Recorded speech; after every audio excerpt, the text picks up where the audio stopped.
Have you ever felt like you were being watched? Like there's something or someone waiting for you, just out of sight? Mara didn't believe in those things.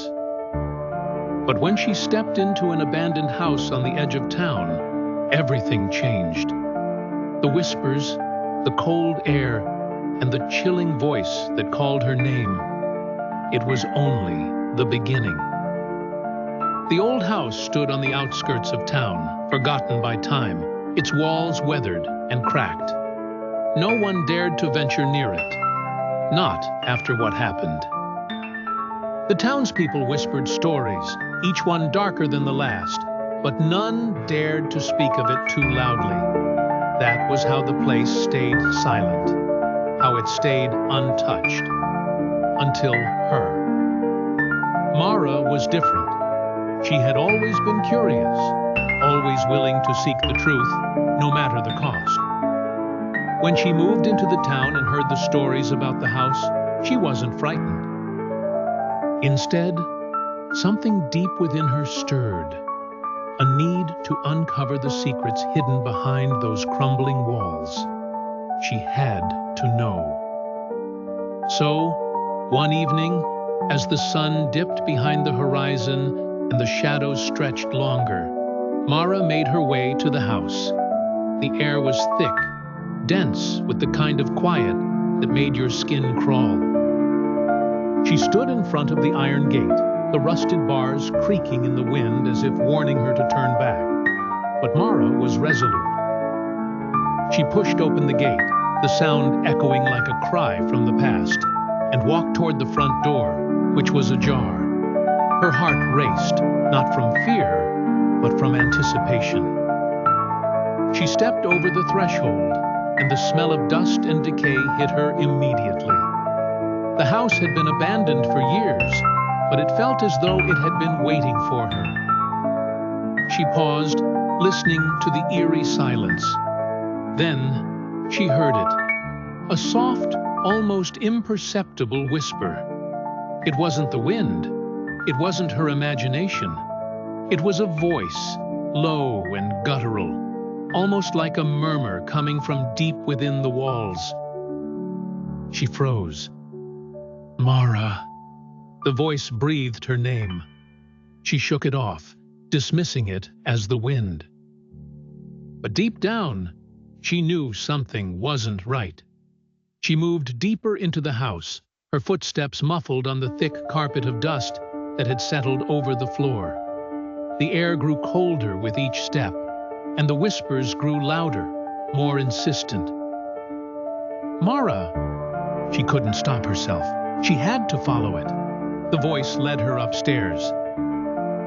The staircase creaked beneath her weight, groaning as if it was alive. At the top of the stairs, she stood before a door, one that hadn't been opened in years. It was different from the others, older, almost as if it had been sealed shut. But the whispers, they were coming from inside. She reached for the handle, hesitated for a second, then turned it. The door swung open with a violent creak. Inside was a room, shrouded in darkness. The only light came from a single candle, flickering in the center of the room.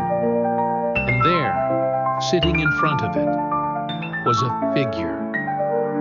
Mara couldn't make out its features at first, but she knew it was waiting for her. The figure turned slowly, its face obscured by shadow. And then it spoke. You shouldn't have come. Mara's breath hitched in her chest.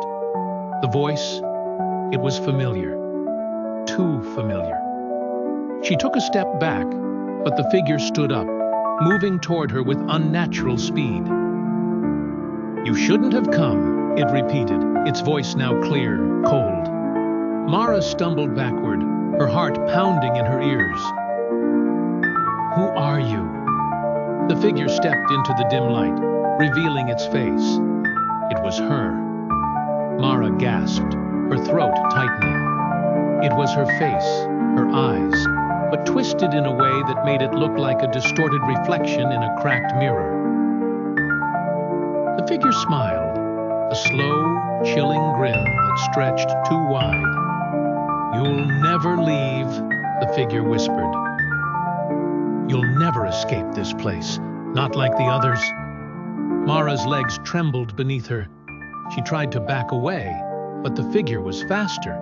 It reached out, gripping her arm with an icy coldness that sent a shock through her entire body. You're... Mara choked out, but the words refused to form.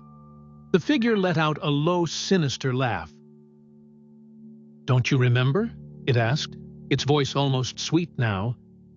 "You're the one who never left, the one who came back, the one who was always meant to stay." The walls of the room seemed to close in around her, the air thick with an unnatural pressure. She struggled, tried to scream, but the sound was swallowed by the oppressive silence. Suddenly, the candle flickered and went out, plunging the room into darkness. In that instant, Mara felt a cold, sharp hand press against her throat, cutting off her breath. The figure's breath, foul and heavy, brushed against her ear. "Welcome home." The darkness pressed in, and the world went black.